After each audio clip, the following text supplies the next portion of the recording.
네모나게 되는 거예요. 네, 봅시다. 갈라디아서 4장 8절에서 11절입니다. 그러나 너희가 그때에는 하나님을 알지 못하여 본질상 하나님이 아닌 자들에게 종노릇 하였더니 이제는 너희가 하나님을 알 뿐더러 하나님의 아신 바 되었거늘 어찌하여 다시 약하고 천한 초등학문으로 돌아가서 다시 저희에게 종노릇 하려 하느냐. 너희가 날과 달과 절기와 해를 삼가 지키니 내가 너희를 위하여 수고한 것이 헛될까 두려워하노라. 본문 말씀은 굉장히 익숙한 본문이고 어떻게 보면 어렵지 않다라고 볼 수 있습니다.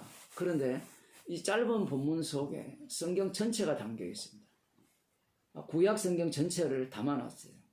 어떻게 담아놨는가 그것을 조금 더 살펴봅시다. 그러나 너희가 그때는 하나님을 알지 못하여 본질상 하나님이 아닌 자들에게 종노릇 하였다. 이렇게 표현을 해요. 이 말씀이 왜 어려운가 하면 이미 이 갈라디아 지역은 이방교회라고 볼 수 있죠. 이방인들에게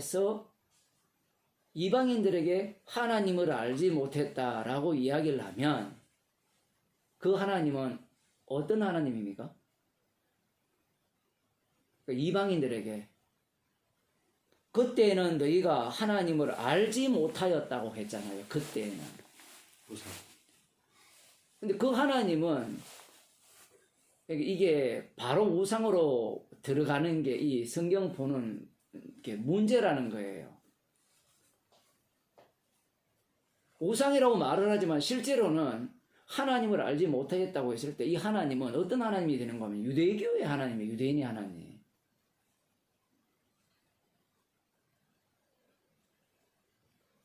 아니 그거나 뭐 다릅니까라고 하지만 즉 하나님이라는 용어가 나왔잖아요.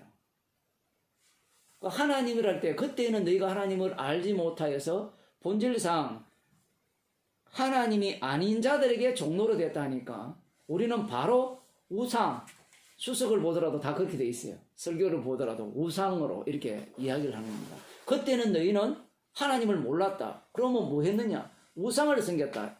이렇게 들어가잖아요. 방금 말씀하셨다시피 갈라디아서 공부를 해봤으니까 그 말씀을 하실 거 아니에요. 근데 문제가 뭔가 하면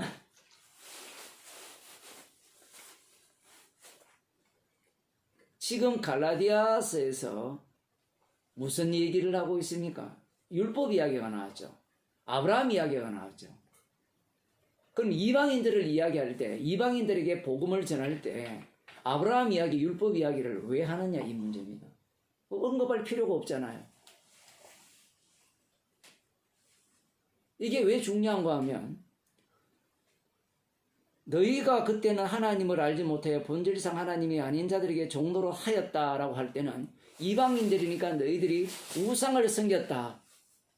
이렇게 되어버리면 이 본문 말씀은 유대인들에게는 상관이 없는 말씀이 되는 거예요. 왜냐하면 유대인들은 하나님을 섬겼잖아요. 아닌가요?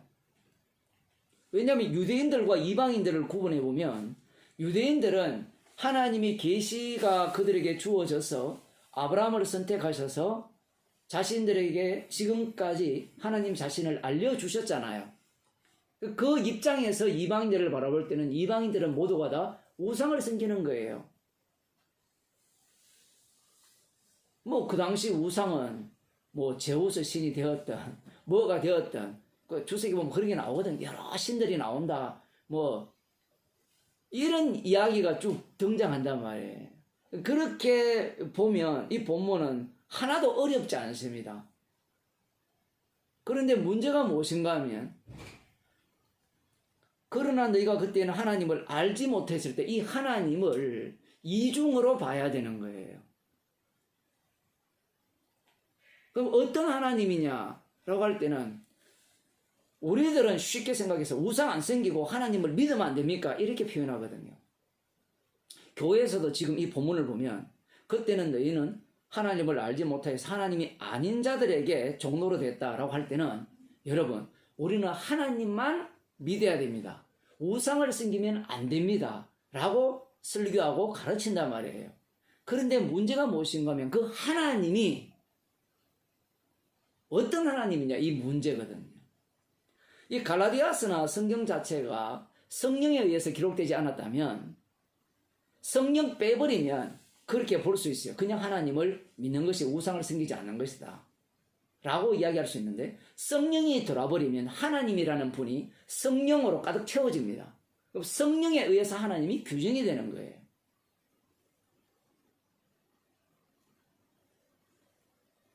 이해되셨어요? 지금 이 하나님을 알지 못했다라고 할 때 이 하나님이라는 이 용어를 누가 사용하는가 하면 성령 받은 사도 바울이 사용을 하잖아요.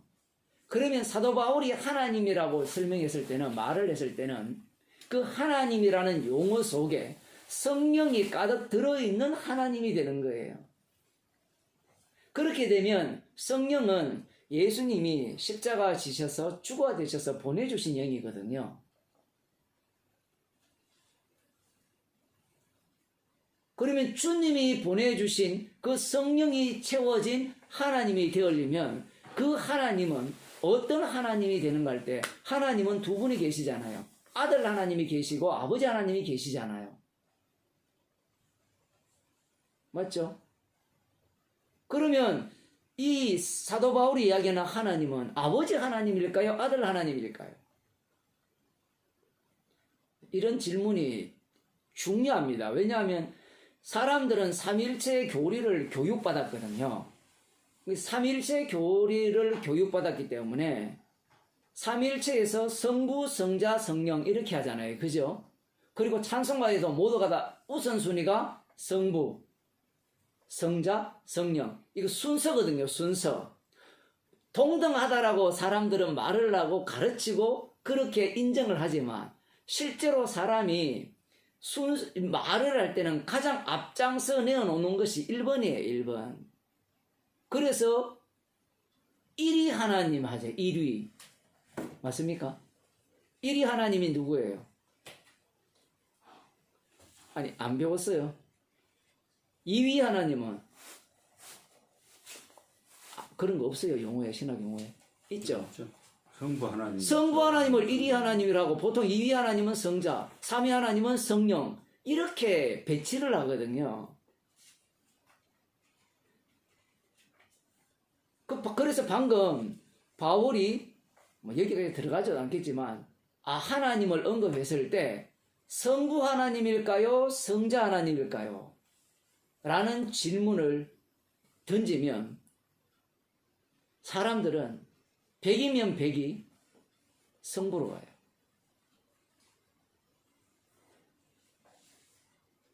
왜냐하면 구약에 십계명을 주실 때 나 외에 다른 신을 섬기지 말라 했잖아요. 그 명령을 내린 분이 누군가 하면 여호와 하나님입니다. 그러면 지금 너희들은 그때는 하나님이 아닌 자들에게 종로로 됐다라고 했으니까 우상을 섬겼다라고 되잖아요. 그럼 우상 아닌 분이 누군가 하면 십계명을 주신 하나님이 돼요. 보통 그 하나님을 이야기할 때 사람들은 성부라 표현하거든요. 사실은 여호와 하나님인데, 근데 여호와 하나님에게서 성부와 성자가 갈라지거든요. 제가 이상한 이야기를 하죠. 그 세례 요한에 대한 그 예언을 할 때 그 얘기가 나오거든요. 성부, 그 여호와 하나님이 자기 자신을 이스라엘 백성 가운데 계시를 하실 때 아들 하나님과 아버지 하나님으로 이렇게 나눕니다. 주가 둘이 되거든요. 그런데 유대인들은 나 외에 다른 신을 섬기지 말라. 유일신이 되어 있어요. 구조가. 그러니 그들이 믿는 하나님은 유일신 하나님 뿐입니다. 그 유일신 하나님 사상이 삼일체 교리 속에 그냥 들어온 거예요. 그래서 유일신 사상을 사람들은 포기하지 않습니다. 포기하지 않기 때문에 삼일체라고 이야기를 하지만 반드시 최종적으로는 성부 하나님께 이렇게 돌아가게 돼 있어요. 구조가. 그게 왜 그런가? 이게 본질상 나와요. 본질상이 뭔가 하면 이게 영어 단어가 엘리멘트인데 엘리멘터리가 뭔지 알죠? 초등학교잖아요. 근본 원리, 그러니까 인간이 갖고 있는 이 심성 깊숙이 담겨 있는 신앙이 뭐냐라고 이래 묻게 되면 하나님만 믿겠다는 게 인간들이 갖고 있는 신앙이에요.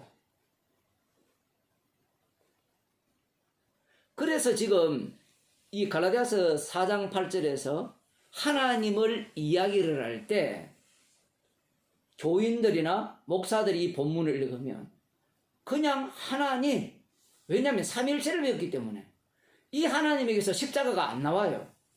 십자가가 나와야 되거든요. 사실은 안 나온단 말이에요. 아니 왜 그렇게 복잡하게 이야기를 합니까? 라고 물으신다면 이방인이 있고 유대인이 있고 그 다음 또 뭐가 있습니까? 성도가 있죠.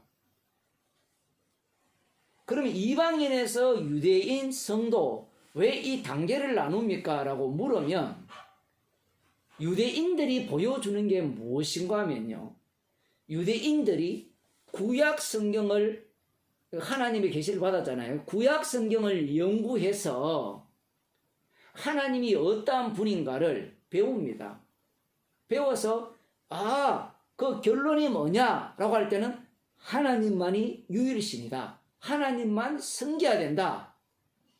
그 여호와 하나님은 약속한 하나님이고 약속한 하나님은 반드시 이 약속대로 이루시더라.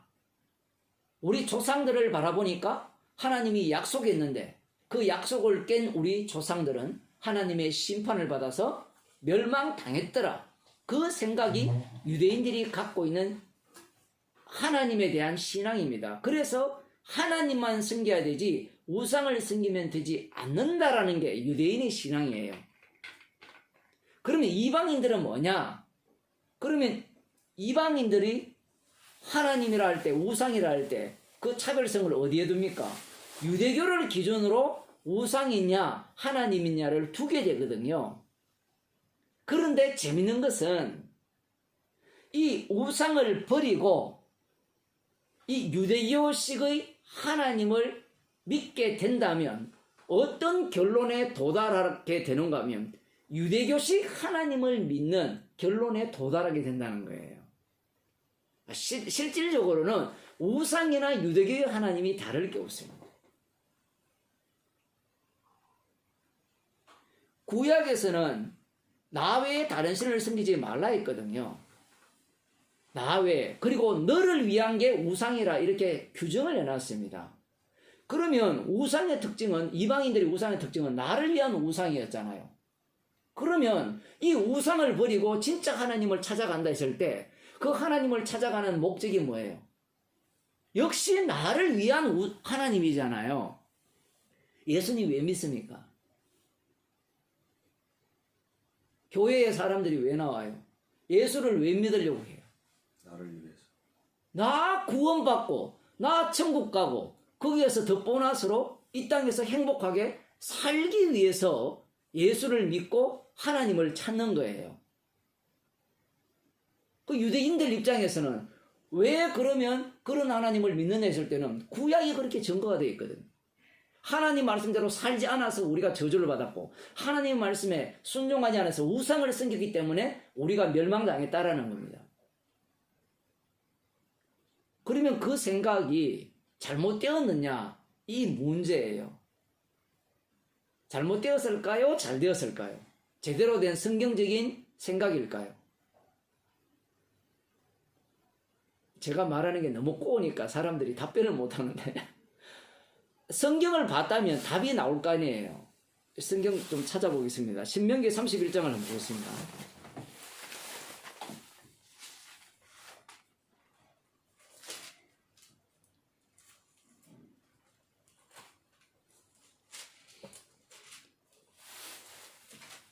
(14절부터) 보겠습니다.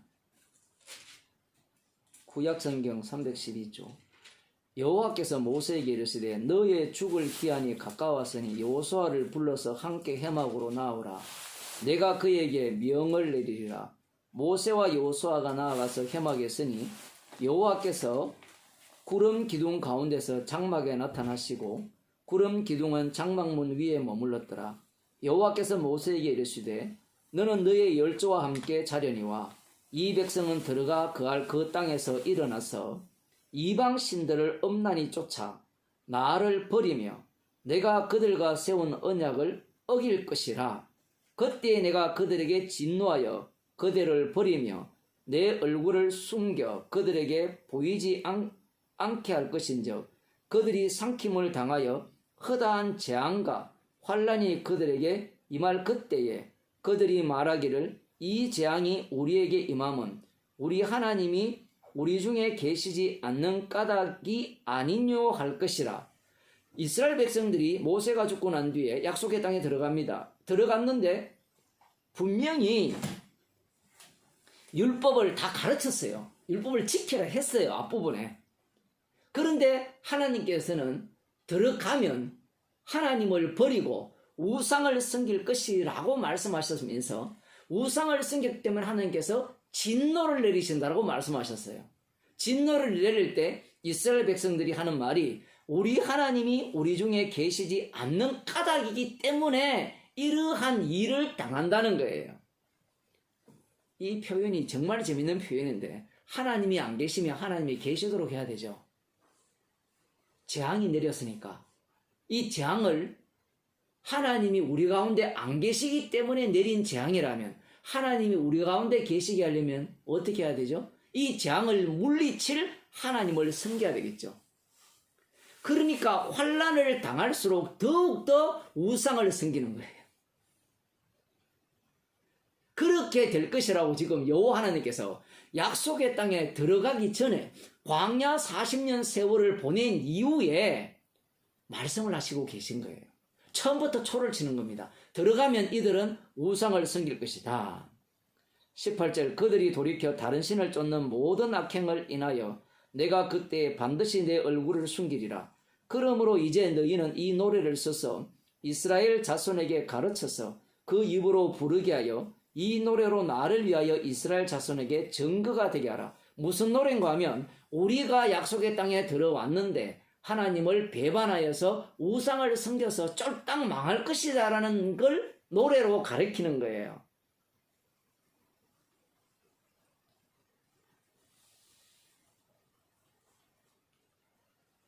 (10절) 내가 그들의 열조에게 맹세한 바 젖과 꿀이 흐르는 땅으로 그들을 인도하여 드린 후에 그들이 먹어 배부르고 살찌면 돌이켜 다른 신들을 섬기며 나를 멸시하여 내 언약을 어기리니. 독특하죠? 젖과 꿀이 흐르는 땅에 들여서 먹고 배부르면 다른 신을 섬긴다는 거예요.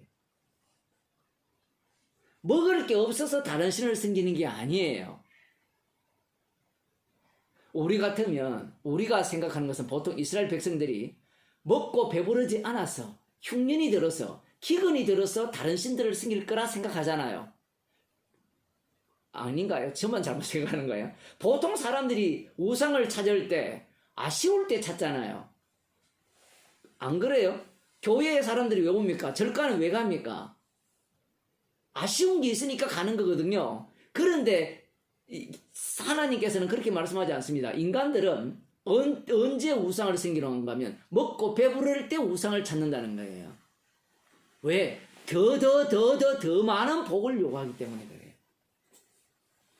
제일 대표적인 케이스가 엘리멜렉 가문이죠. 엘리멜렉이 누굽니까? 여호와는 나의 왕이시다라는 뜻인데 그 가문이 누구예요? 그 와이프가 보아스죠. 룻기에 나오잖아요. 베들레헴에 살고 있다가 흉년이 되니까 어디로 갑니까? 모압 땅으로 내려가죠. 그런데 흉년이 들었음에도 불구하고 여전히 그 집은 가진 게 재산이 많았습니까? 적었습니까? 많았어요. 먹을 게 없어서 아브라함처럼 애굽으로 내려간 게 아니고 먹을 게 버틸 수 있습니다. 1년, 2년, 3년 다 버틸 수 있어요. 충분히. 버틸 수 있는 재물을 갖고 있는 거예요. 양식을 갖고 있습니다. 그런데 왜 하나님이 주신 기업을 버리고 이방 땅 모압으로 내려갔느냐? 간단하죠. 그곳에 가면 지금보다 더 많은 재산을 가질 수 있을 것이다 라는 생각을 갖고 모압 땅으로 내려가는 거예요. 먹을 게 없어서 간 게 아니에요.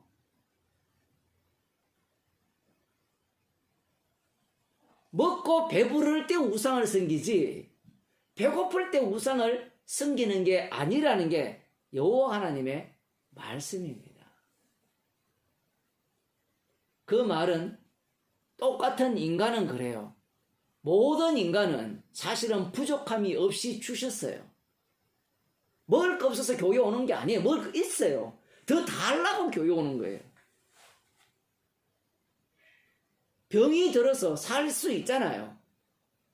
그 병이 들어서 사는 몸 자체로 만족 못하는 거예요. 더 건강을 달라는 거예요.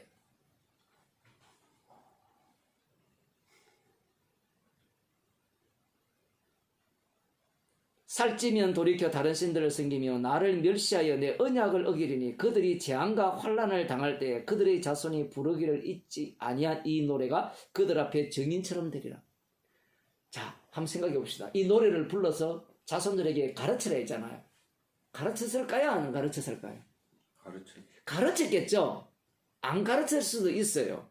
가르칠 수도 있고 이게 여호수아서 마지막 장에 가면 역시 여호수아가 이걸 이야기를 하거든요. 자, 그러면 너희들이 목이 곧은 백성인 줄 내가 안다라고 이렇게 말씀하셨어요. 그러면 그 노래를 들었다면 여러분이 만일에 가정을 하는 거예요. 여러분이 약속의 땅을 앞두고 이 노래를 배웠어요. 그러면 여러분이 무슨 생각을 하겠습니까?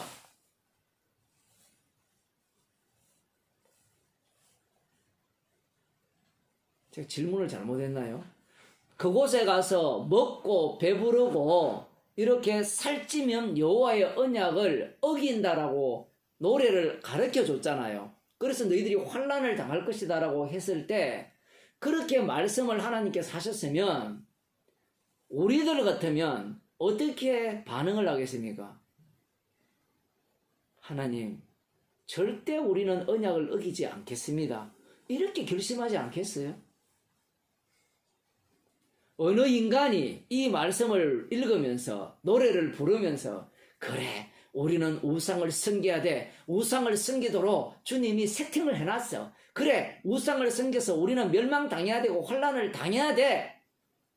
하나님의 언약을 버려야 돼. 그래 내가 지금 돈이 100억이 있는데 그래 101억이 되면 하나님을 버릴 거야. 그걸 예상하고 살 인간이 있겠습니까? 유대인들이 바보가 아니에요. 유대인들이 신명기 31장을 다 알아요.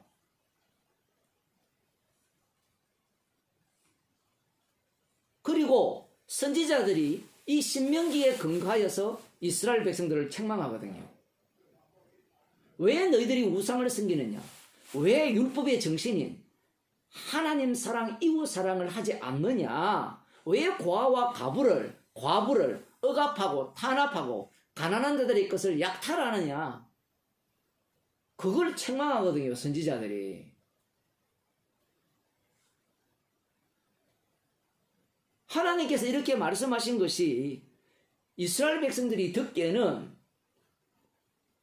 그렇게 되어져야 된다고 믿으라는 것도 아니에요. 왜냐하면 하나님의 말씀은 인간이 믿을 수 있는 게 아니거든요. 그리고 인간이 그를 믿음을 내놓을 것도 아니고요. 더더욱 중요한 것은 멸망한다는 그 앞에서 인간들은 어떤 생각을 갖게 되는가 하면 멸망당하지 않아야 된다는 생각을 갖거든요. 멸망당하기를 소원합니까? 아니잖아요. 그러면 먹고 배부를 때 더욱더 하나님을 경외해야지라고 사람들이 생각을 할 거란 말이에요.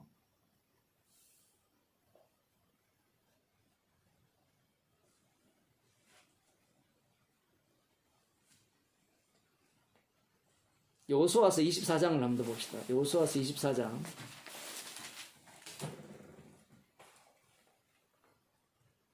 12절에 보면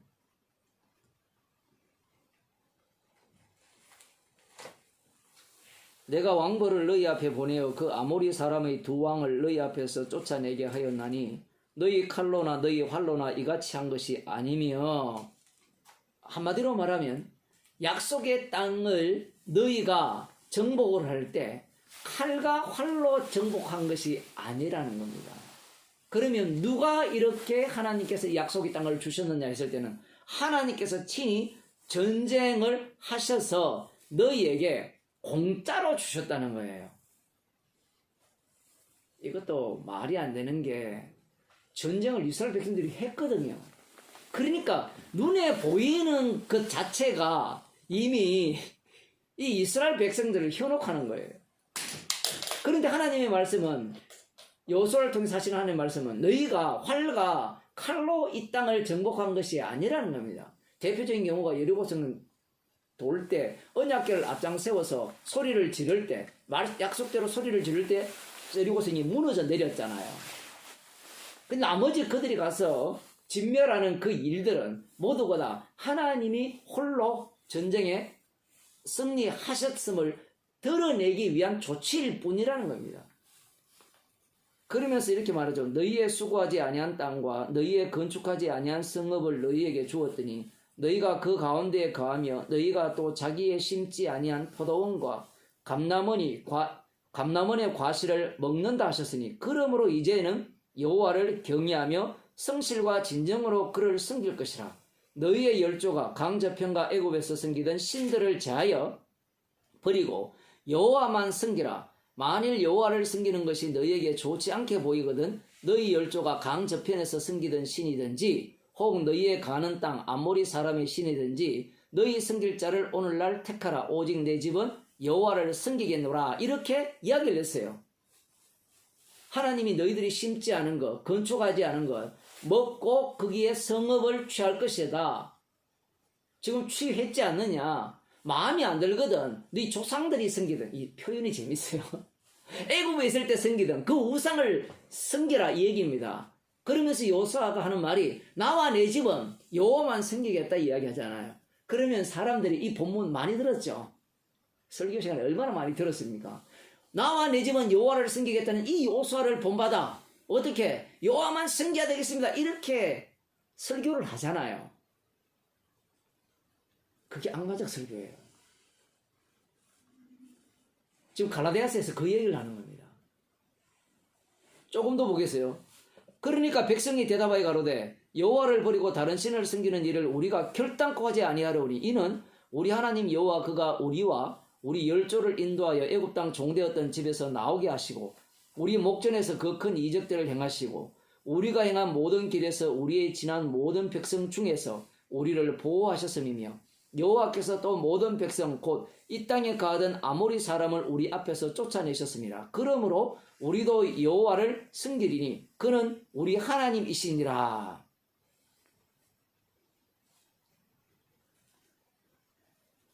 이렇게 말씀하셨어요. 뭔가 신명기와 맞지 않는 것 같잖아요. 자, 그러면 여호수아 이 말씀을 보게 되면 이 증거 돌까지 취해서 여호와만 언약을 배반치 않겠다라는 이 약속까지 합니다. 그러면 지금 이 말씀에 근거하여 볼 때 신명기와 여호수아 말씀을 합쳐봅시다.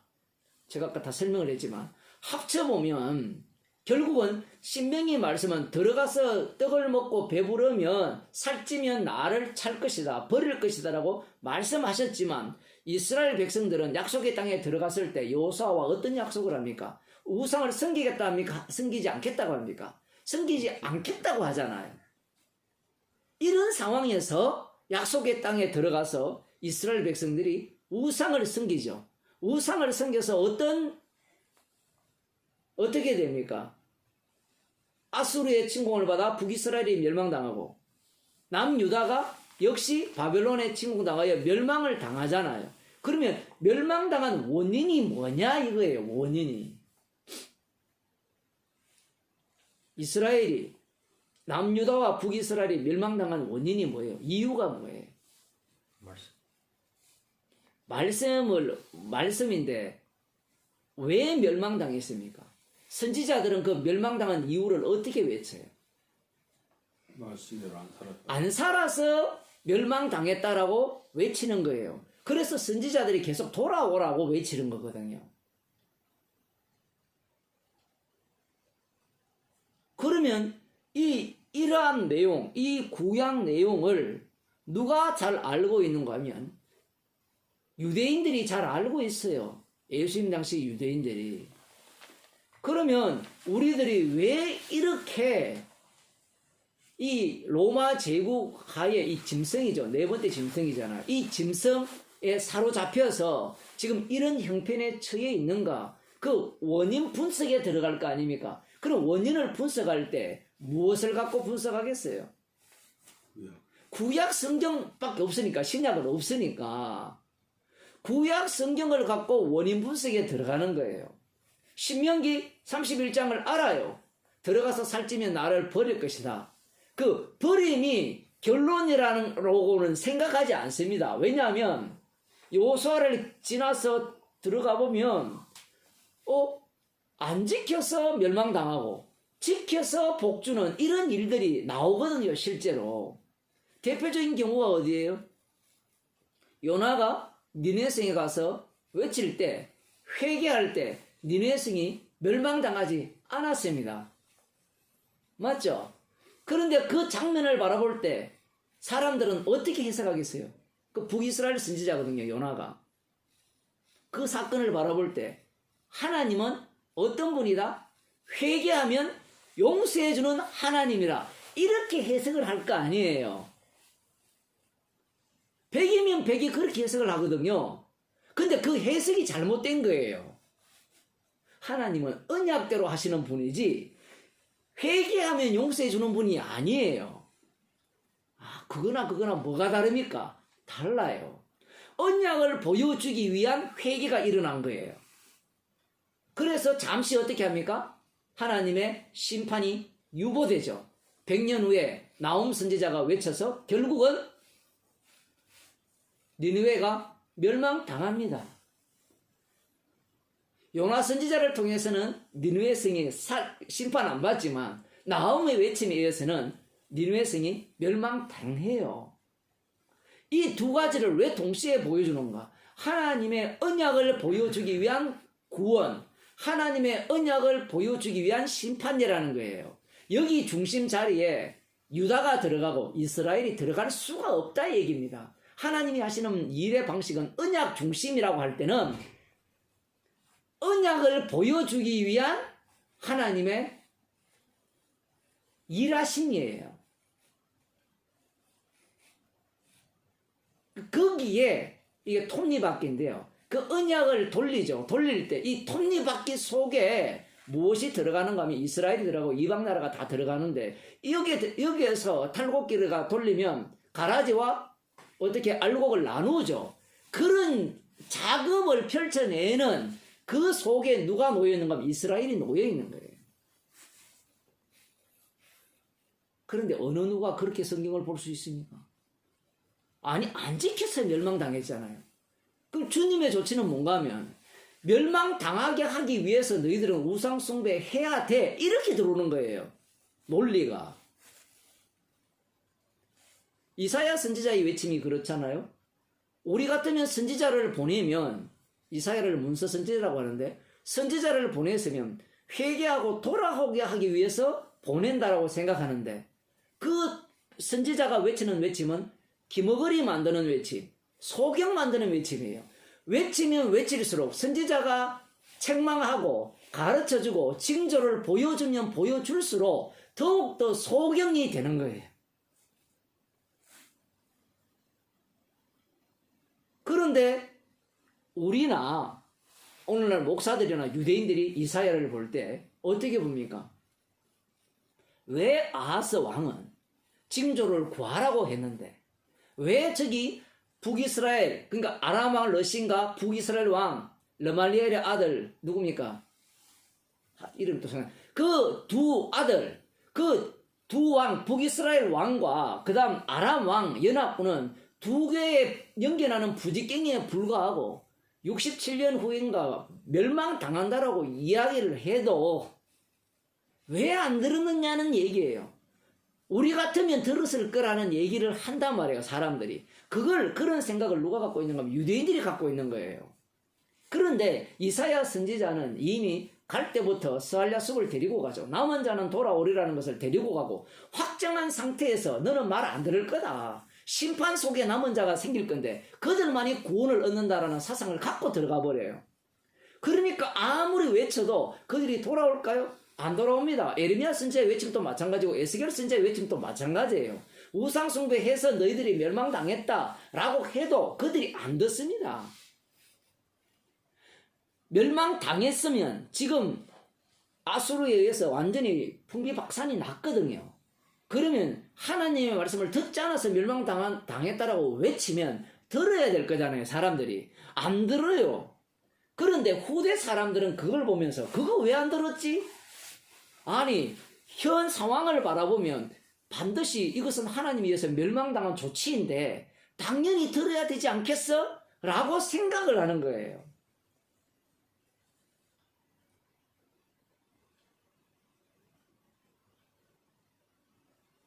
그래서 지금 이 성경을 해석하는 그 유대인들 입장에서는 우리는 누구만을 섬겨야 된다? 하나님이 아닌 자들에게 종로로 됐다 했을 때 우상을 섬겼잖아요. 그 우리는 여호와만 섬겨야 된다는 그 주장을 누가 하는가 하면 예수님 당시에 유대인들이 하는 거예요. 그러니 사도 바울이 예수님 만나기 전에 예수 믿는 자를 핍박하고 죽였잖아요. 왜 그랬습니까? 지금 남은 자가 유대인들이거든요. 그 남은 자들이 누구를 기다리는가 하면 메시아를 기다리고 있어요. 그 메시아를 기다리는 입장에서 우리가 만일에 우상 숭배를 한다면, 우리 민족 중에 남은 자들 중에 우상 숭배를 한다면 메시아가 오면 안 되잖아요. 우리가 오히려 책망받을, 멸망받을 일이 있잖아요. 그래서 앞장서서 불순한 것들을 제거하는 겁니다. 우리는 오직 여호와만을 섬겨야 되는 거예요. 왜? 예수라는 분을 출하했잖아요. 그러면 예수는 뭐가 돼요? 우상이 되잖아요. 하나님은 한 분뿐인데 예수라는 분은 그 사람이 하나님이라 하면 우상 숭배잖아요. 그래서 유대민족 가운데 우상 숭배는 용납할 수 없다라는 게 그 당시 바리새인과 서기관들, 그들의 사고방식이었습니다. 모든 유대인들의 사고방식이죠. 왜냐하면 그 당시에 그들은 지금 메시아를 기다리는 중입니다. 어떤 메시아? 다윗의 후손으로 오시는 다윗 왕 같은 다윗 왕을 기다리는 중이에요. 그 왕만 온다면 어떻게 회복된다? 사막에 샘이 넘쳐나게 되어 있는 거예요. 독사굴에 어린아이가 손 놓고 뛰어노는 그 세계. 물론 비유적이지만 달리 표현하면 유대인들의 천국이 되는 거예요. 약속했던 그 나라. 그 천국이 오기 때문에 그 천국의 도래가 되려면 우리 민족 남은 자들은 우상 숭배를 하면 안 된다는 겁니다. 그래서 예수 믿는 자를 핍박하고 예수 믿는 자를 죽이는 거예요. 그들은 여호와 하나님만 유일신으로 믿는 겁니다. 이렇게 되면 방금 우리가 다시 갈라디아서 4장으로 가서 그러나 너희가 그때에는 하나님을 알지 못하여 본질상 하나님이 아닌 자들에게 종노릇하였더니, 이 표현을 어떻게 이해해야 되느냐, 이 문제입니다. 성경 하나 더 볼게요. 에스겔 8장입니다.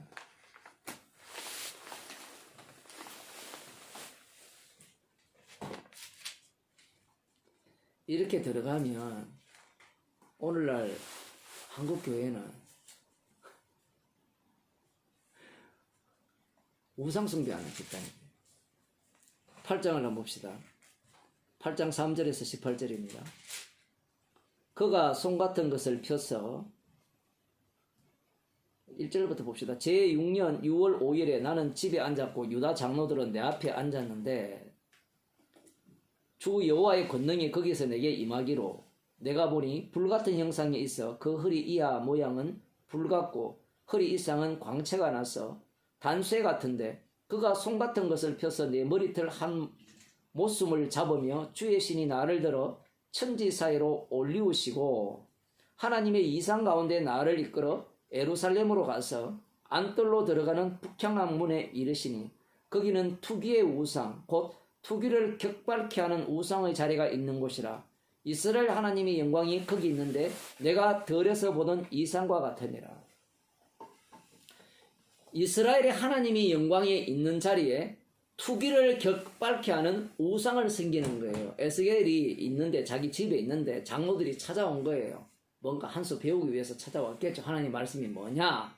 그런 중에 이제 하나님께서 이상 중에 머리 한 숨을 딱 잡고 들고 예루살렘을 데리고 갑니다. 이 주석을 보면 재밌게 표현했어요. 하나님이 머리 잡으면 머리털 다 타기 때문에 이건 환상이다, 그냥 실제 아니다, 이렇게 이야기하는데 가시던 물 안 탔거든요. 가시던 물 안 탔잖아요. 꺼지지 않는 물 타지나 불은 붙었는데 가시던 불은 그대로 있는 거예요. 지금 무슨 얘기하는지 아시겠죠? 그러니까 성경 말씀을 너무 합리적이고 논리적으로 이해할 수 없는 얘기라는 거예요. 그 사람들은 합리적으로 이야기하려고 하는 거예요. 하나님은 불이시기 때문에 만일에 잡으면 불 탄다는 거예요. 안 타요.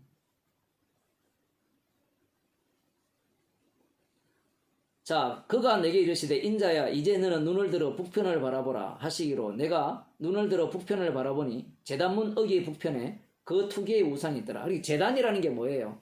번제단이죠. 번제단 여기에 옆에 투기의 우상이 있더라는 겁니다. 거기에 무슨 우상이 있었느냐? 뭐 여러 가지 설이 있는데 보통 뭐 아세라상이 있었다, 뭐 이런 이야기를 합니다. 뭐 아세라가 되었든 바알이 되었든 사실은 그건 별 의미가 없어요. 왜냐하면 우상의 특징은 한 가지밖에 없어요. 우상은 나를 죽이는 우상이 아니라 나를 살리는 우상이고, 나를 빈곤하게 하는 우상이 아니라 나를 풍요케 하는 우상이에요. 우상 중에 빈곤케 하는 것도 있잖아요.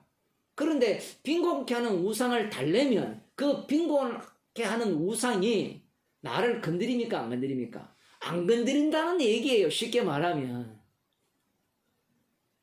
무슨 말인지 이해되시죠? 우상 중에는 이 인간에게 해로운 게 있고 해롭지 않은 게 있잖아요. 뭐 한국식으로 표현하면 귀신들이 있잖아요. 조상신은 인간에게 해롭습니까? 해롭지 않습니까? 정말 재밌는 거잖아요. 해롭잖아요. 왜? 조상을 제대로 안 모시면 저주 내리다잖아요. 정말 조상을 나쁜 놈 몰고 있죠. 조상을 제대로 안 섬기면 집안이 망한다는 겁니다. 제 말이 틀렸어요? 그래서 제사를 드리는 거예요.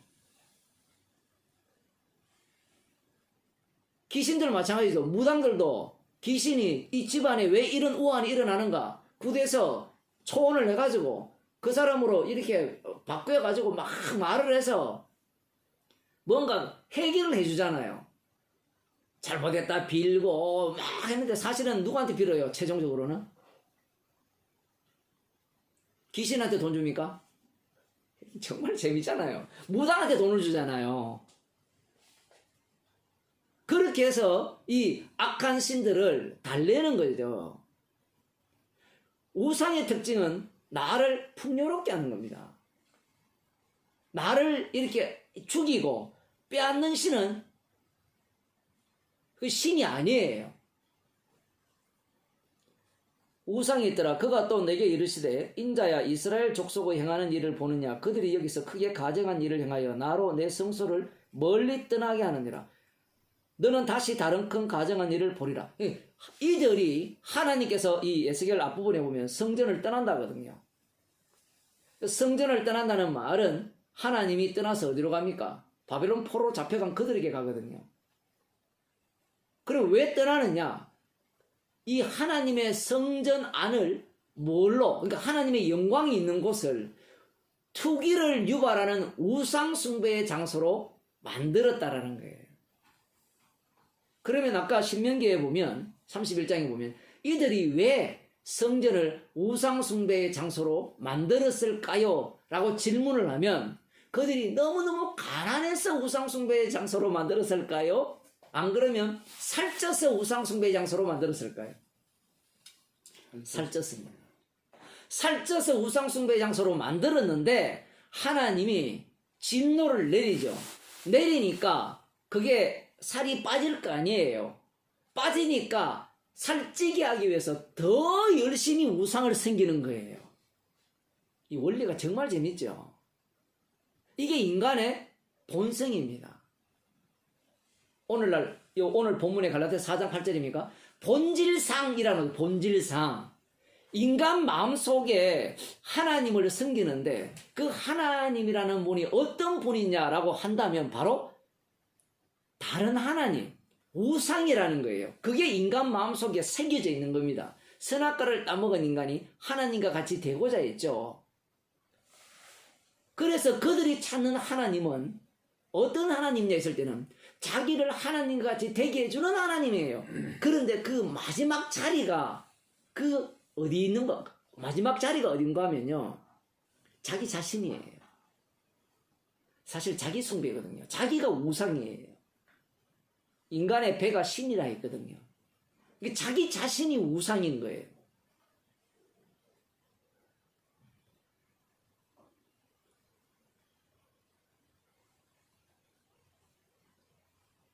그가 나를 이끌고 뜰문에 이르시기로 내가 본적 담에 구멍이 있더라. 그가 내게 이르시되 인자야 너는 이 담을 헐라 하시기로 내가 그 담을 허니 한 문이 있더라. 또 내게 이르시되 들어가서 그들이 거기서 행하는 가증하고 악한 일을 보라 하시기로 내가 들어가 보니 각양 곤충과 가증한 짐승과 이스라엘 족속의 모든 우상을 그 사면벽에 그렸고 각양 곤충이라면 애굽 사람들이 섬기던 무당벌레라든가 쥐라든가 이런 것들.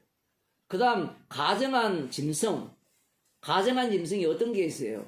미꾸라지가 있을 수도 있고 뱀이 있을 수도 있고 뱀이 주로 많이 나오잖아요. 그죠? 그러한 짐승들이 이 성전 벽면에 사면에 빼곡히 그려놨어요. 왜 그렇게 빼곡할까요? 신은 많으면 많을수록 우리에게 축복을 준다는 거예요. 나중에 그 모든 신을 합치면 뭐가 되죠? 유일신이 되는 거예요. 신이 많잖아요. 신이 종류가 많아도 마지막에 통합해버리면 하나의 신밖에 없습니다. 뭐예요? 축복과 저주를 내는 신밖에 없잖아요. 그 축복과 저주의 세세한 항목들을 누가 다루는가 하면 수많은 신들이 다루는 거예요. 이 담무스의 아내라는 담무스가 아내에서 쫓겨났는데 아무튼 이 담무스입니까? 여기에 보면 이런 신 같은 경우에도 재밌는 게 뭔가 하면요. 아니 담무스가 아니라 아세라. 이 아세라 신 같은 경우에도 풍요의 신인데 이 아세라 신이 주장하는 신이 한 70개가 돼요. 아세라 밑에 신들이 한 70개의 신이 있는 거예요. 그러니까 항목별로 다 나누어지는 겁니다. 근데 항목별로 다 나누어서 결국은 최종 자리로 올라가면 축복해 주는 거죠. 왜냐하면 인간들은 사고방식이 이 분야에 있으면 이 분야에 전문 신이 있을 것이라고 생각하는 거예요. 나중에 그걸 통합하면 유일신 사상이 됩니다. 그게 로마에서 만든 유일신 사상 아닙니까? 그 하나님을 믿으면 복받고 천국 가고 이 땅에서 복받잖아요. 왜? 하나님을 안 믿으면 삼일체 안 믿으면 공직에 못 나가잖아요. 로마 제국 시대 기독교가 그 국교로 392년 데오도시us 황제에 의해서 국교로 이렇게 정해지고 난 뒤에 공인되고 난 뒤에는 예수 안 믿으면 공직에 못 나가요. 그런 내용이 있는 겁니다. 그래서 여기 보면 이스라엘 족속의 장로 중 70인이 그 앞에 섰으며 사반의 아들 야사냐도 그 가운데 섰고 이 사반이라는 사람은 그 열왕기하 22장에 나오는데 아무튼 이 종교개혁, 그러니까 하나님의 법을 이렇게 찾아낸 거예요, 성전에서. 거기에 앞장선 사람인데 그 아들 중 하나가 지금 우상숭배를 한다 이 얘기입니다. 표현을 하자면. 그 가운데 있었고 그 사람을 대표적으로 세운 거예요. 독특하죠, 구조가. 요시아 왕 다음에 얼마 지나지 않아서 이런 짓을 하는 겁니다. 거기에 보면 향년이 구름같이 오르더라. 그러니까 분양을 하는 거예요. 왜 분양을 할까요? 복 달라는 거예요. 복 달라는 거. 우리 자식 잘 되게 해주세요. 부자 되게 해주세요. 사업 잘 되게 해주세요. 건강하게 해주세요. 우리나라 잘 되게 해주세요. 왜 우리나라가 잘 돼야 돼요? 우리나라가 잘 돼야 내가 그 안에 살고 있기 때문에 잘 먹고 잘 살 수 있죠. 우리나라 망하면 안 된다는 겁니다. 또 내게 이르시되 인자야 이스라엘 족속의 장로들이 각각 그 우상의 방한 어두운 가운데서 행하는 것을 네가 보았느냐? 그 어두운 곳에서 행하는 겁니다. 우상 숭배하는 거예요. 그들이 이르기를 여호와께서 우리를 보지 아니하시며 이 땅을 버리셨다 하니이다. 신명기에 나왔죠. 잊어버리지 한번 봅시다. 신명기에 보면 31장에 보면 17절에 그때에 내가 그들에게 진노하여 그들을 버리며 내 얼굴을 숨겨 그들에게 보이지 않게 할 것인지 그들이 상킴을 당하며 허다한 재앙과 환란이 그들에게 임할 그때에 그들이 말하기를 이 재앙이 우리에게 임하면 우리 하나님이 우리 중에 계시지 않은 까닭이 아니뇨 할 것이라. 이 말씀대로 하나님이 우리 가운데 계시지 않는다는 겁니다. 그러면서 어떻게 우상을 열심히 섬기는 거예요. 진짜 하나님을 찾는 겁니다. 자기들 입장에서는. 그럼 이들이 이미 상정한 하나님은 재앙이 없는, 배부른데 더 배부르게, 살쪘는데 더 살찌게, 집이 한 채 있는데 두 채 있고, 두 채 있는데 세 채, 네 채, 다섯 채. 그런 것들을 제공해주는 신이야말로 진짜 하나님이라는 겁니다. 그래서 수많은 우상을, 자기들 볼 때 우상이 아니죠. 진짜 하나님인 거예요. 그 하나님을 성전 안에다 그려놓고 그들에게 분양을 하는 겁니다. 마치 하나님께 분양하듯이, 제사드리듯이. 또 내게 이르시되 너는 다시 그들이 행하는 바 다른 큰 가증한 일을 보리라 하시더라. 그가 또 나를 데리고 여호와의 전으로 들어가는 북문에 이르시기로 보니 거기 여인들이 앉아 담무스를 위하여 애곡하더라. 뭐 담무스가 뭐냐 뭐 이런 얘기를 하는데 이집트의 신인데 이 담무스는 그 가을에는 죽었다가 봄에는 살아나는 신이에요. 와이프한테 쫓겨나가지고 지옥을 간 거예요. 그래서 이게 무슨 이야기인가 하면 담무스는 봄에는 살아나고 가을에 죽으니까 막 어떤 역할을 할까요? 봄에는 씨를 뿌리고 가을에는 풍성한 추수를 가져오는 그 신인 거예요. 그 담무스를 위하여 애곡하는 거예요. 왜 애곡합니까? 왜 웁니까? 담무스가 쫓겨났으니까 쫓겨났잖아요. 가을에 쫓겨났잖아요. 그 봄이 되어서 살아나야 될 거 아닙니까? 나게 해달라고 애곡하는 거예요. 지금 그러면 자기들은 어떤 형편에 처해 있다는 거예요? 쫓겨난 입장. 그러니까 가을 이후에 겨울 입장에 자기들이 놓여 있다는 거예요. 그래서 담무스를 위해서 열심히 애곡하는 겁니다. 제발 살아나라, 살아나라, 살아나라. 달리 말하면 복 주세요, 복 주세요. 이 어려운 형편, 이 경제적 형편, 우리 가정 형편, 국가적 형편, 이 모든 것들을 해결해 주세요. 그게 담무스를 위한 애곡하는 거예요. 새벽기도 하는 거고 철야기도 하는 거예요. 목사들이 성경을 안 보는 모양이에요. 알아도 그렇게 안 보는 모양이에요. 안 보이죠. 성경에 다 나와 있거든요. 조금만 공부하면 담무스가 어떤 신인지 나와 있어요. 성경이 없더라도 성경 자체에서 보면 뭐예요? 그들은 살찌면서 하나님을 버린다 했잖아요. 버린 이유는 더 살찌기 위해서 버린 거잖아요. 그런 담무스를 예고하는 이유는 지금 바벨론 포로로 잡혀가기 상태에서 지금 쑥대밭이 된 상태에서 이걸 빨리 극복하게 해달라라고 기도하는 겁니다. 누구에게? 담무스에게. 당신이 우리한테 임하신다면 이 혹독한 이 한파를, 이 겨울을 빨리 지날 수 있습니다라는 애곡이죠. 그러니까 정성이 얼마나 대단하겠어요. 어느 정도 정성입니까? 여호와를 위해서 세운 성전 안에 담무스를 위하여 애곡하는 자리를 만든 거예요. 정말 재밌죠? 이걸 오늘날로 표현하면 우리 몸이 그리스도의 성전이잖아요. 우리 몸은 어때요? 우리는 다를 바 없습니다. 이 몸이 우상숭배 자리라니까요. 아예 성전이라니까 좋아 좋아 이렇게 가는데 자기 구원론 중심이기 때문에 그래요. 좀 더 봅시다. 인자야 네가 그것을 보았느냐? 너는 또 이보다 더 큰 가증한 일을 보리라. 계속 더 큰 가증한 일을 본다 그러죠. 그가 또 나를 데리고 여호와의 전 안뜰에 들어가시기로 보니 여호와의 전문 앞 현관과 제단 사이에서 약 25인이 여호와의 전을 등지고 낮철 동으로 향하여 동방태양에 경배하더라. 태양신이죠. 이집트의 태양신 라신이잖아요. 왜 태양신을 향해 경배하겠습니까? 똑같은 거예요. 인자에 네가 보았느냐? 유다 족속이 여기서 행한 가증한 일을 적다 하겠느냐? 그들이 강포로 이 땅에 채우고 또다시 내 노를 격동하고 심지어 나뭇가지를 그 코에 두었느니라. 이 나뭇가지가 뭔지 모르는데 어쨌든 우상 숭배하는 겁니다. 자, 그러면 이 에스겔 8장을 누가 알고 있어요? 유대인들이 알고 있죠. 그러면 예를 들어 갈라디아서 4장 8절을 읽게 되면 유대인들 입장에서는 다른 신들을 그러니까 하나님이 아닌 자들에게 종노릇 했다라고 할 때 유대인들 입장에서는 에스겔 8장이나 신명기에 의하면 그 다른 신이 어떤 신입니까? 담무서가 되었던 아세라가 되었던 바알이 되었던 태양신이 되었던 이런 것들이 다른 신들이잖아요. 절에 가든지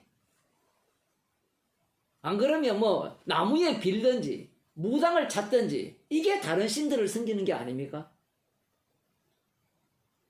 사람들이 지금 갈라디아서를 보면서 하나님이 아닌 자들에게 종노릇 했다 했을 때 100이면 100이 다 이런 식으로 생각을 해요. 근데 그 생각이 누구 생각이라고요? 유대인들 생각이라니까요. 하나님이 아닌 자들에게 종노릇 했다 했을 때 유대인들은 이 말씀을 딱 들으면 맞아. 우리가 에스겔이나 이사야 보면 전부 우상 숭배잖아요. 아세라 섬기고 담모스 섬기고 자기 아들을 불 가운데 지나가게 하고 이런 어떤 하나님이 아닌 자들에게 우리가 우상을 종노릇 했습니다. 그들을 경배했습니다. 그들에게 기도하면서 복을 달라고 했습니다. 라는 철저한 고백을 하는 겁니다. 누가? 유대인들이. 예수님 당시 유대인들은 이미 그 고백을 다 했어요. 그런 죄에 대한 고백을 다 했다니까요. 그래서 그들은 담무스 안 섬깁니다. 로마가 섬기라는 그런 우상 안 섬겨요. 제우스 안 섬긴다니까요. 그런 자들이 만일에 이 본문을 들으면 콧방귀 끼죠. 봐봐봐. 바울도 우리랑 똑같이 이야기하네. 하나님이 아는 자들에게 종노릇한 거 우리 그런 거 안 해. 우리는 하나님만 섬겨. 그렇게 되면 유대인들이 구원받겠네요. 그게 아니란 말입니다. 지금. 그래서 이 성경이 어려운 거예요. 목사들이 설교자들이 구약을 공부하고 예수님 당시에 유대인들의 행동을 봐야 되는데 구약을 대충 보고 구약을 공부할 때 그냥 예수님에 대해서 전한다로 바로 봐버리잖아요. 그러니까 구약 공부가 제대로 안 된 겁니다. 표현을 하면. 목사님 말씀대로 공부한다고 될 일은 아니지만 구약을 제대로 보면 예수님 당시에 유대인들이 왜 그런 반응을 하는지가 납득이 되고 이해가 돼요. 근데 우리는 유대인들은 나빠. 구약도 제대로 안 보고 나빠라고 해버리는 거예요. 구약에 예수님 온다고 약속되어 있지 않느냐? 없다니까요. 구약에 예수님이 온다는 거는. 임마누엘이 온다는 건 있어요. 처녀가 잉태해 아들을 낳는다는 거 있어요. 근데 처녀가 잉태해 아들을 낳는데 성령으로 잉태된다는 건 몰라요. 왜냐하면 전무후무하기 때문에. 그래서 어떤 사람은 이삭도 성령으로 잉태됐다 이렇게 이야기하거든요. 아니에요. 성령으로 잉태된 분은 예수님밖에 없어요. 그러니까 그들은 철저하게 아브라함의 혈통을 따라서 처녀가 낳는 아들 임마누엘이 자기들 가운데 오시는데 그 임마누엘이 누군가 하면 다윗왕이에요. 자기들이 기다리던 왕. 메시아예요. 그걸 기다리고 있는 거예요.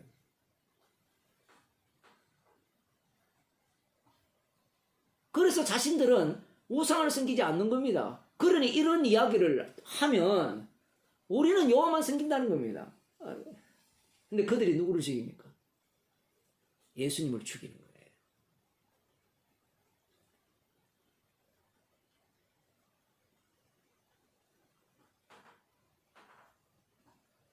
그러면 그럼 그들에게 이걸 그대로 적용해 봅시다.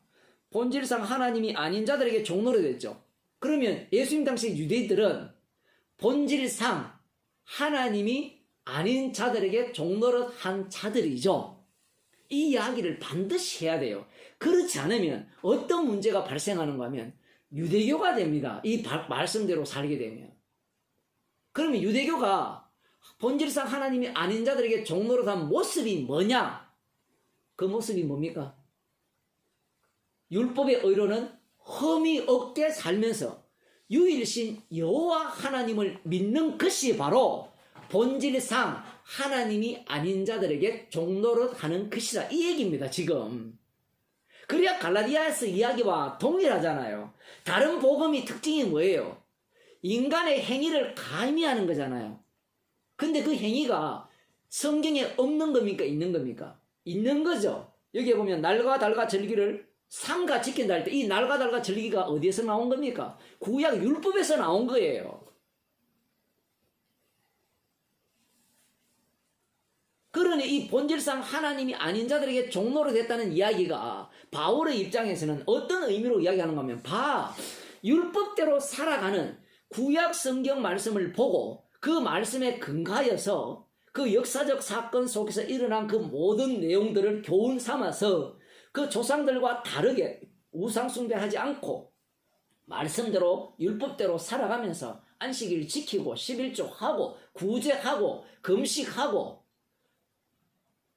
오로지 유일신 여호와 하나님만 섬기는 그들이야말로 본질상 하나님이 아닌 자들에게 종노릇한 자들이라 지금 이 얘기를 하는 겁니다.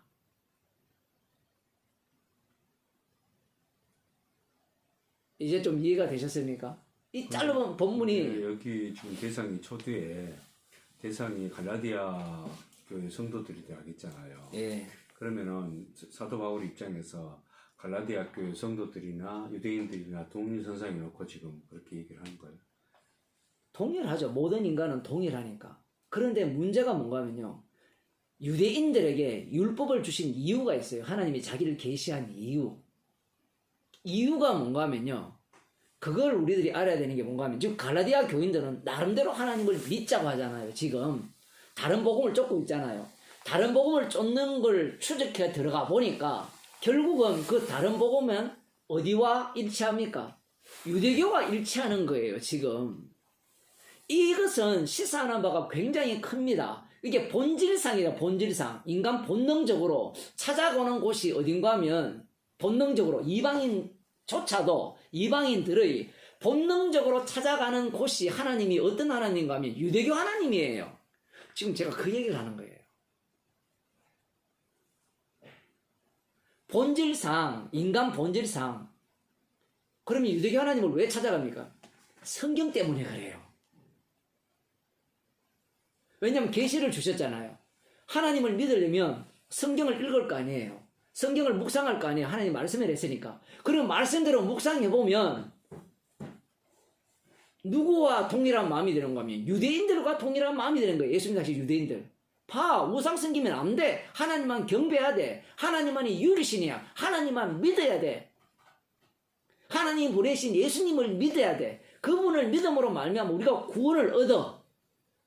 맞잖아요. 구원 얻는 방법이 그것밖에 없잖아요. 예수 이름 외에는 준 적이 없다 했으니까. 근데 이런 해석, 이런 방식이 다 누구 사고방식이에요?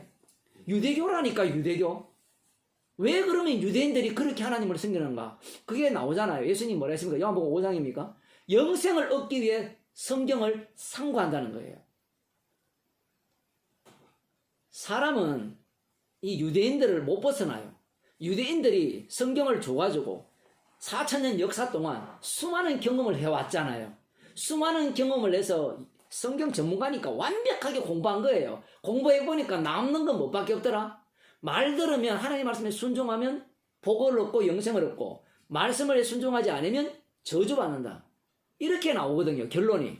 그러면 지키려고 하죠. 그러면 지키는 목적이 뭐예요? 영생은 이거 외에 없어요. 교회가 그렇잖아요. 목사들이 성경 공부해보면 남는 건 뭐밖에 없는 구원밖에 없다니까요. 안 그렇습니까? 지금 성경 읽으면서 지금까지 그렇게 오신 거잖아요. 구원 얻게 하기 위해서 복음을 전했잖아요. 복음을 위한 구원이 아니었단 말이에요. 근데 예수님이 뭐랍니까? 나를 위한 구원이라는 거예요. 왜 성경은 내게 대해서 전하는데 왜 내게 오지 않느냐? 그러니까 사람들이 또 해석을 하잖아요. 영생 얻기 위해서 예수님께 또 가는 거예요. 이게 같은 이야기예요. 오늘날 교회가 그게 뭐냐? 유대교회예요.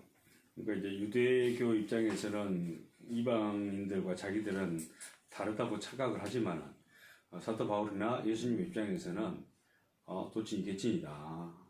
다르지 않다라는 것을 지금 말하는 거예요. 실제로는 이스라엘이 좋은 인류의 대표자들이죠. 그러니까요.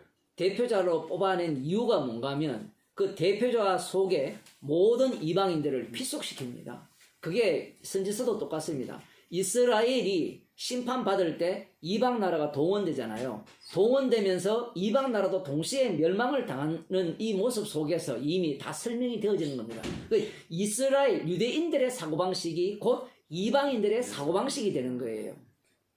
그래서 그 유대인들이 그러니까 창세기부터 말라기까지 연구해내면 유대인들의 신앙이 나오는데 이방인들이 평소 우상 섬기는 그 신앙이나 이 유대교의 신앙이 다를 바가 없는 거예요. 다를 바가 없는데 지금 이런 말씀이 하면 유대인들 계시를 통해서 계시한 하나님은 진짜 하나님이니까 우리는 내가 믿던 우상을 버리고 이 하나님을 믿자고 하잖아요.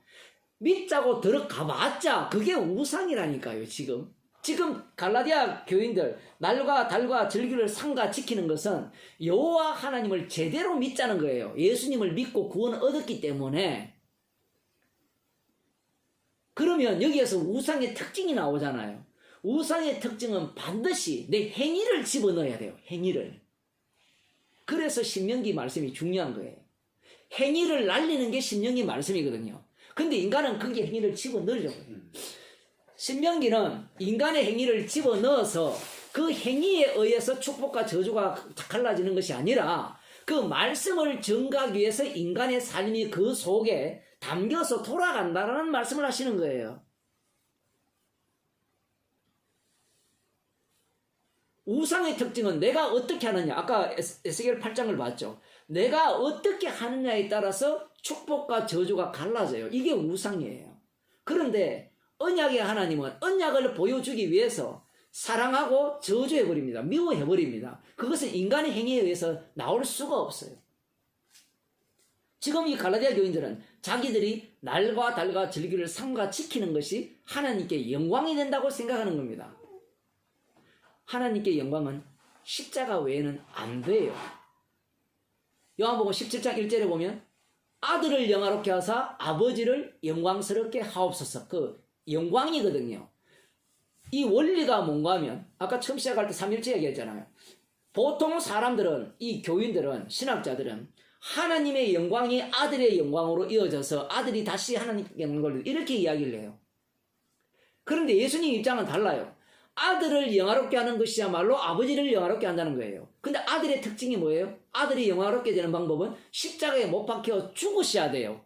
근데 아버지는 죽음이 없잖아요. 아버지부터 출발하면. 근데 십자가에 못 박히신 죽으신 그 아들의 영광이 아버지를 영화롭게 하는 거예요. 그러면 여기 아버지는 아들의 죽음을 담고 있는 아버지예요. 그래서 지금 이 하나님은 아들의 죽음을 담은 하나님이에요.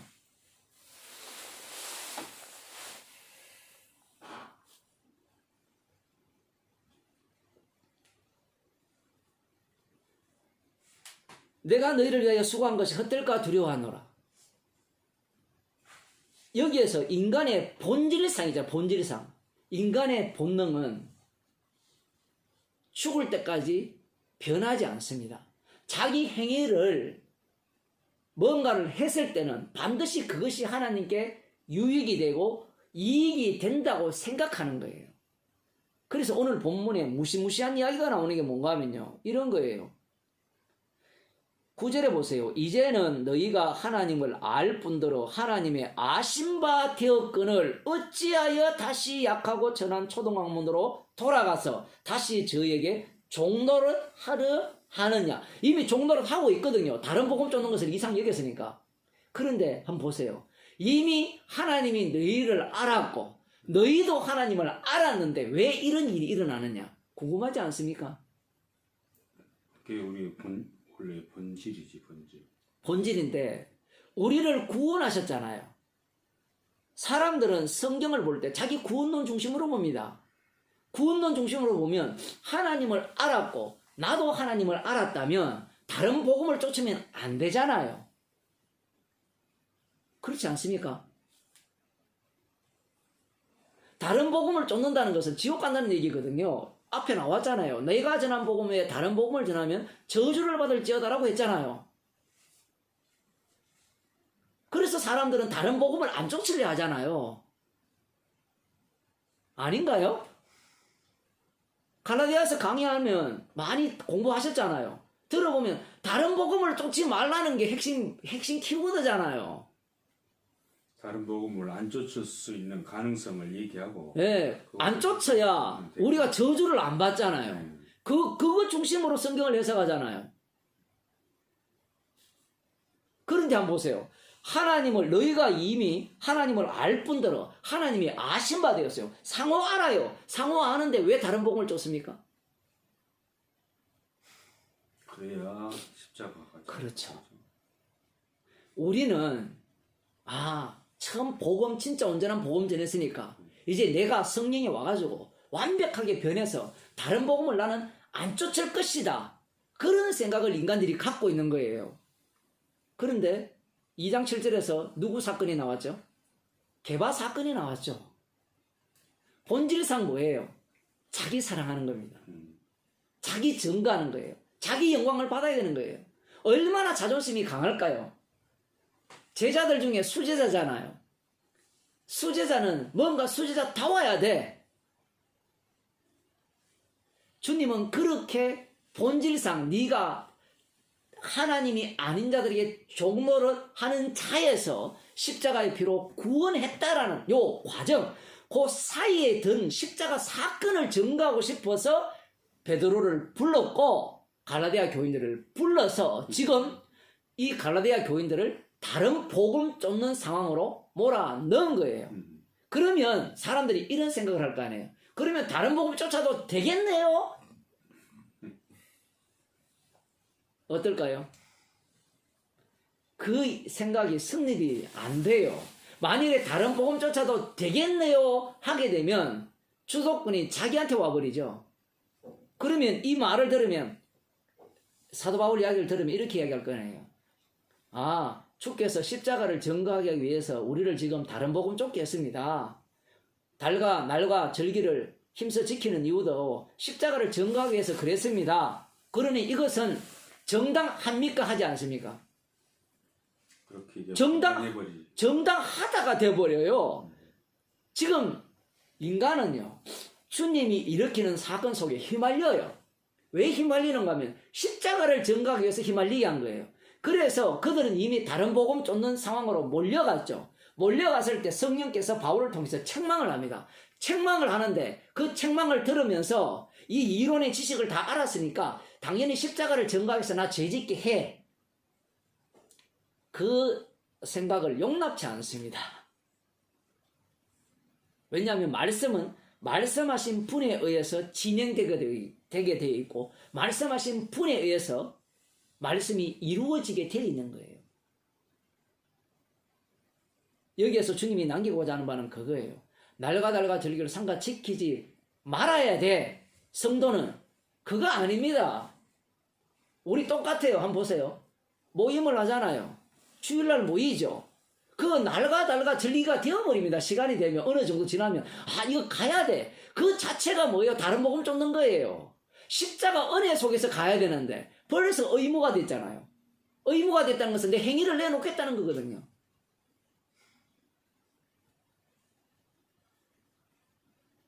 헌금도 마찬가지죠. 은혜에 감사해서 헌금을 했는데 어느 순간에는 내가 하나님 은혜 받았으니까 해야 돼. 이래가는 해야 돼. 그럼 지 행위잖아요.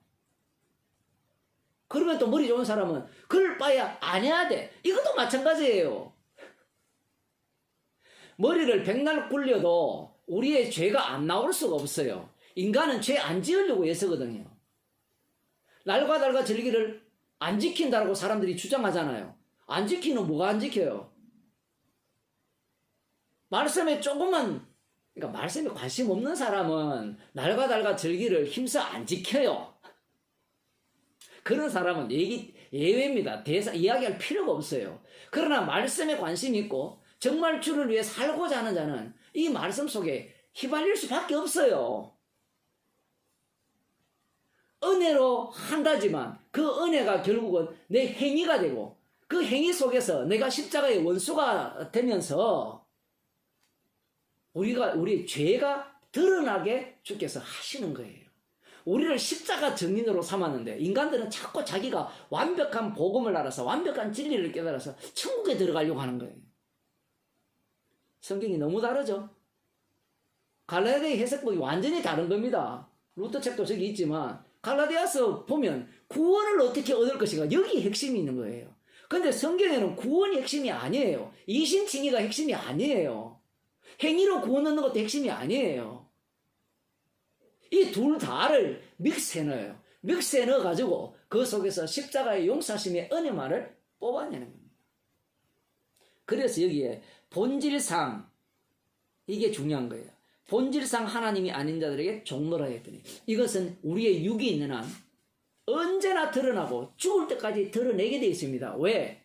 이 육은 악마가 쓰는 도구이기 때문에. 물론 악마도 주께서 다루시지만 주께서 다루어서 우리는 늘 본질상 하나님이 아닌 자들에게 종노를 하는 자로 드러나야 돼요. 그럼 이런 일들이 어떻게 드러나는가? 하나님에 대한 열심을 통해서 드러나요. 이거 참 어려워요, 이런 게. 본질상 하나님이 아닌 자들에게 종노를 했다고 하니까 마치 지금 여기 보세요. 날과 달과 절기와 해를 삼가 지킨 것이 무엇과 관련되어 있습니까? 하나님 사랑과 관련되어 있죠. 예수님의 십자가의 피로 용서함을 받았으니까 어떻게 우리가 주님께 영광을 돌릴까에 대한 열심이잖아요. 그 열심이 십자가를 전가하는 열심으로 드러나는 것이 성도의 삶이에요. 그러니까 김성수 목사님이 얘기하는 십자가 사랑을 조명해서 우리를 하여금 순종이라는 행위를 격발시켜 내 가지고 그 순종이 하나님께 영광이 된다는 그 논리는 말도 안 되는 말도 안 되죠. 순종 자체가 성립이 안 돼요. 오히려 그 순종이라는 그 자체 내가 성립이 안 될 뿐만 아니라 순종 자체가 십자가를 드러내기 위한 하나님 육이 되어버리죠. 네. 기도합시다. 하나님 아버지, 나의 구원이 목적이 아니라 십자가에 피 흘리신 그 십자가 사랑을 증거하기 위한 구원이요 심판임을, 우리의 인생을 그 십자가의 은혜만을 증거하기 위해서 부르셨다는 것을 말씀을 통하여 보았습니다. 이 말씀 속에 휘말려 살면서 용서하심의 그 은혜의 깊이를 알아가는 그 즐거움이 있게 하시고 감사가 넘치는 주의 백성이 되게 하옵소서. 예수님 이름으로 기도드리옵나이다. 아멘.